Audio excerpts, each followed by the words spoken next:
Cooking ഒട്ടും അറിയാത്തവർക്ക് പോലും വളരെ പെർഫെക്റ്റ് ആയിട്ട് റെഡിയാക്കാൻ പറ്റുന്ന ഒരു ഈസി ആയിട്ടുള്ള വെജിറ്റബിൾ പുലാവിൻ്റെ റെസിപ്പിയാണ് ഇന്ന് ഞാൻ നിങ്ങൾക്കായിട്ട് ഷെയർ ചെയ്യുന്നത്.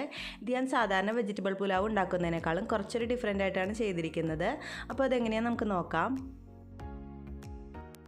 ഈ പുലാവ് റെഡിയാക്കി എടുക്കാനുള്ള റൈസ് ഞാൻ നേരത്തെ വേവിച്ച് വെച്ചിട്ടുണ്ടായിരുന്നു. 2 കപ്പ് ബസുമതി റൈസ് ഒരു വഴനയില ഒരു രമ്പയിലയും കൂടി ചേർത്തിട്ട് കൂടുതൽ വെള്ളത്തിൽ ഉപ്പിട്ടിട്ട് വേവിച്ചു. എന്നിട്ട് ഊറ്റിയതിന് ശേഷം കുറച്ച് നേരം ഒന്ന് ഫ്രിഡ്ജിൽ വെച്ചിട്ടുണ്ടായിരുന്നു. അപ്പോൾ കറക്റ്റ് നമുക്ക് പെർഫെക്റ്റ് ആയിട്ട് ആ ഒരു റൈസ് ഇങ്ങനെ വിട്ട് വരുന്ന പാകത്തിൽ കിട്ടും. പിന്നെ ഇത് കുറച്ച് പീസ് ഉപ്പിട്ടിട്ട് വേവിച്ച് വെച്ചിരിക്കുന്നതാണ്. നിങ്ങൾക്കിപ്പോൾ ഗ്രീൻ പീസ് കിട്ടാന്നുണ്ടെങ്കിൽ അതുപോലെ തന്നെ ഉപ്പിട്ടിട്ടൊന്ന് വേവിച്ചെടുത്താൽ മതി. പിന്നെ കുറച്ച് ക്യാരറ്റ്, ബീൻസ്, പട്ട, ഗ്രാമ്പു, ഏലക്കായ്, വഴനയില എന്നിവയും കൂടി ആവശ്യമുണ്ട്. ഇനി നമുക്ക് ഈ പുലാവിലേക്ക് ചേർക്കാനുള്ള ഒരു സ്പെഷ്യൽ ആയിട്ടുള്ള സ്പൈസ് പൗഡർ റെഡിയാക്കി എടുക്കണം. അതിനായിട്ടൊരു പാത്രത്തിലേക്ക് 1 ടീസ്പൂൺ കുരുമുളക് പൊടി ചേർത്ത് കൊടുത്തിട്ടുണ്ട്. പിന്നെ ഇതിലേക്ക് ആവശ്യമുള്ള കുറച്ച് ഉപ്പ് ചേർത്ത് കൊടുക്കാം. നമ്മൾ കുറച്ച് ഉപ്പിട്ടിട്ടാണ് അരി വേവിച്ചിരിക്കുന്നത്. പിന്നെ ഈ കൂട്ടിലേക്ക് ആവശ്യമുള്ള കുറച്ചുകൂടി ഉപ്പ് ചേർത്ത് കൊടുക്കാം. പിന്നെ ഇതിലേക്ക് 1 ടീസ്പൂൺ പഞ്ചസാര ചേർത്ത് കൊടുക്കുന്നുണ്ട്. 1 ടീസ്പൂൺ ഗരം മസാലപ്പൊടിയും കൂടി ചേർത്ത് കൊടുക്കുന്നുണ്ട്. ഈ ഗരം മസാലപ്പൊടി ഞാൻ വീട്ടിൽ തന്നെ റെഡിയാക്കി എടുത്തതാണ്. ഇനി നമുക്കിത് നന്നായിട്ടൊന്ന് മിക്സ് ആക്കിയിട്ട് മാറ്റി വയ്ക്കാം. ഈ ഒരു സ്പൈസ് പൗഡറാണ് ഈ ഒരു പുലാവിന് ഒരു പ്രത്യേക ടേസ്റ്റ് കൊടുക്കുന്നത്. ഇനി നമുക്ക് പുലാവ് റെഡിയാക്കാനായിട്ട് തുടങ്ങാം. അതിനായിട്ട് ചൂടായി കിടക്കുന്ന ഒരു പാനിലേക്ക് 1 ടീസ്പൂൺ നെയ്യ് ചേർത്ത് കൊടുത്തിട്ടുണ്ട്. ഒരു 1.5 ടീസ്പൂൺ സൺഫ്ലവർ ഓയിലും കൂടി ചേർത്തിട്ട് രണ്ടും കൂടി മിക്സ് ആക്കിയിട്ടാണ് ഞാനിപ്പോൾ യൂസ് ചെയ്യുന്നത്. നിങ്ങൾക്ക് നെയ്യ് മാത്രമായിട്ട് വേണമെങ്കിൽ യൂസ് ചെയ്യാം, അല്ലെങ്കിൽ സൺഫ്ലവർ ഓയിൽ മാത്രമായിട്ട് വേണമെങ്കിൽ യൂസ് ചെയ്യാം. പക്ഷേ നെയ്യിൻ്റെ ഒരു ടേസ്റ്റ് വരുമ്പോൾ ഒരു പ്രത്യേക ടേസ്റ്റാണ്. ഈ നെയ്യൊന്ന് മൂത്ത് വന്നപ്പോൾ ഇതിലേക്ക് വഴനയിലയും പിന്നെ നമ്മൾ എടുത്തു വെച്ചിരിക്കുന്ന സ്പൈസസും കൂടി ചേർത്ത് കൊടുക്കുന്നുണ്ട്. ഇതൊന്ന് ജസ്റ്റ് മൂത്ത് വരുമ്പോൾ നമുക്കിതിലേക്ക് കുറച്ച് കാഷ്യൂനട്ടും കൂടി ചേർത്ത് കൊടുക്കാം. ഈ കാഷ്യൂനട്ട് ഒന്ന് മൂത്ത് വരുമ്പോൾ കുറച്ച് ഞാനെടുത്ത് മാറ്റി വയ്ക്കുന്നുണ്ട് ഗാർണിഷിങ്ങിനായിട്ട്. പിന്നെ നമുക്കിതിലേക്ക് ക്യാരറ്റ് ചേർത്ത് കൊടുക്കാം. ആദ്യം തന്നെ ക്യാരറ്റ് ചേർത്ത് കൊടുക്കാം. അതൊന്ന് ജസ്റ്റ് വഴണ്ടി വരുമ്പോൾ നമുക്ക് അടുത്തതായിട്ട് ബീൻസും കൂടി ചേർത്ത് കൊടുക്കാം. ഞാൻ ഈ കൂട്ടിലേക്ക് ചേർത്ത വഴനയില എടുത്ത് മാറ്റുന്നുണ്ട് കേട്ടോ. അതിൻ്റെ ആ ഒരു ഫ്ലേവറൊക്കെ ഇറങ്ങിയിട്ടുണ്ടല്ലോ. അപ്പോൾ അതെടുത്ത് മാറ്റിയിട്ടാണ് ഇനി ബാക്കിയുള്ള കാര്യങ്ങൾ ചേർത്ത് കൊടുക്കുന്നത്.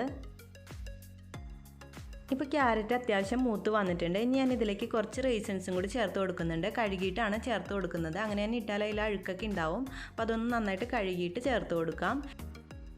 ഇനി ഇതിലേക്ക് നമുക്ക് എടുത്തു വെച്ചിരിക്കുന്ന ബീൻസും കൂടി ചേർത്ത് കൊടുക്കാം. അതിൻ്റെ കൂടെ തന്നെ നമ്മൾ വേവിച്ച് വെച്ചിരിക്കുന്ന പീസും കൂടി ചേർത്തിട്ട് നന്നായിട്ടൊന്ന് വഴറ്റിയെടുക്കാം. ഇപ്പോൾ നമ്മൾ ചേർത്ത വെജിറ്റബിൾസൊക്കെ നന്നായിട്ട് വഴണ്ട് വന്നിട്ടുണ്ട്. ഇനി ഇതിലേക്ക് നമുക്ക് ഫസ്റ്റ് ലെയർ റൈസ് ഇട്ട് കൊടുക്കാം. ഓരോരോ ലെയറായിട്ടാണ് ഞാനിപ്പോൾ സെറ്റ് ചെയ്തെടുക്കുന്നത്. ഫസ്റ്റ് ലെയർ റൈസ് ഇട്ടിട്ട് അതിൻ്റെ മീതേക്ക് നമ്മൾ റെഡിയാക്കി മാറ്റി വെച്ചിരിക്കുന്ന ആ ഒരു സ്പെഷ്യൽ സ്പൈസ് പൗഡർ ഇതുപോലെ തൂവി കൊടുക്കണം എല്ലായിടത്തോട്ടും. എന്നിട്ട് വീണ്ടും നമുക്ക് ഇതുപോലെ റൈസ് ഇട്ടിട്ട് 3 ലെയറായിട്ടാണ് ഞാനിപ്പോൾ സെറ്റ് ചെയ്തെടുക്കുന്നത്.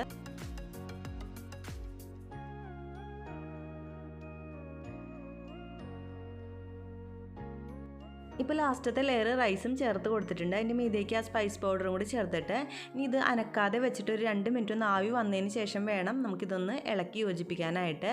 2 മിനിറ്റ് നമുക്കിത് ആവി വരാനായിട്ട് വെയിറ്റ് ചെയ്യാം. ഇപ്പോൾ ഒരു 2 മിനിറ്റൊക്കെ കഴിഞ്ഞിട്ടുണ്ട്. പുലാവിൽ നിന്ന് നല്ല ആവിയൊക്കെ വന്നു തുടങ്ങിയിട്ടുണ്ട്. ഇനി ഇത് നന്നായിട്ടൊന്ന് ഇതുപോലെ യോജിപ്പിച്ചെടുക്കാം. ആ വെജിറ്റബിൾസൊക്കെ നന്നായിട്ട് എല്ലായിടത്തോട്ടും ആവുന്ന രീതിയിൽ ഇളക്കി യോജിപ്പിച്ച് കൊടുത്തിട്ടുണ്ട് ഞാനിപ്പോൾ. ഇപ്പോൾ നമ്മുടെ നല്ല അടിപൊളിയായിട്ടുള്ള പെർഫെക്റ്റ് ആയിട്ടുള്ള വെജിറ്റബിൾ പുലാവ് റെഡി ആയിട്ടുണ്ട്. ഈ ഒരു പുലാവ് സാധാരണ പുലാവിനേക്കാളും കുറച്ചും കൂടി ടേസ്റ്റി ആയിട്ടാണ് എനിക്ക് തോന്നിയത്. ഞാനിപ്പോൾ ഇതുവരെ കഴിച്ച പുലാവിനേക്കാളൊക്കെ നല്ല ടേസ്റ്റി ആയിട്ട് ഇത് തോന്നിയിട്ടുണ്ട്.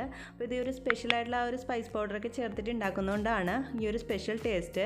അപ്പോൾ നിങ്ങൾ ഇനി പുലാവ് ഉണ്ടാക്കുമ്പോൾ ഈ രീതിയിലൊന്ന് ട്രൈ ചെയ്ത് നോക്കൂ. വളരെ ഈസിയാണ്, അതുപോലെ ടേസ്റ്റിയുമാണ്. ഈ ഒരു വെജിറ്റബിൾ പുലാവിൻ്റെ റെസിപ്പി നിങ്ങൾക്ക് ഇഷ്ടപ്പെട്ടാൽ ലൈക്ക് ചെയ്യാനും കമൻറ്റ് ചെയ്യാനും നിങ്ങളുടെ ഫ്രണ്ട്സിനായിട്ട് ഷെയർ ചെയ്യാനായിട്ട് മറക്കല്ലേ. Thank you.